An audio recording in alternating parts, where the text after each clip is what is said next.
Hi, my name is Dr. Daniel Hatz. I work for CHI Health. We're here today to talk about hip pain and hip replacements through an anterior approach. I have a lot of patients that come into my clinic that have hip pain, and hip pain can come in several different forms. A lot of times it's hip pain right in the front, sometimes it's out in the side, sometimes it's in the back. What I want to talk to you today about is that hip pain that's right in the groin. That's typically from arthritis of the hip.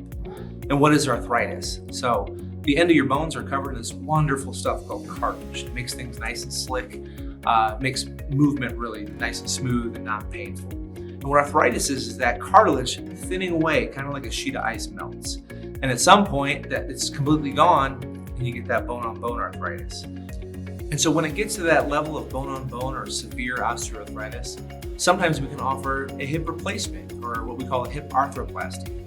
Now, typically that would be done through the back, and you would imagine that goes through a lot of muscles, a lot of tendons, and you would have to take all those off just to get to the hip joint to replace it.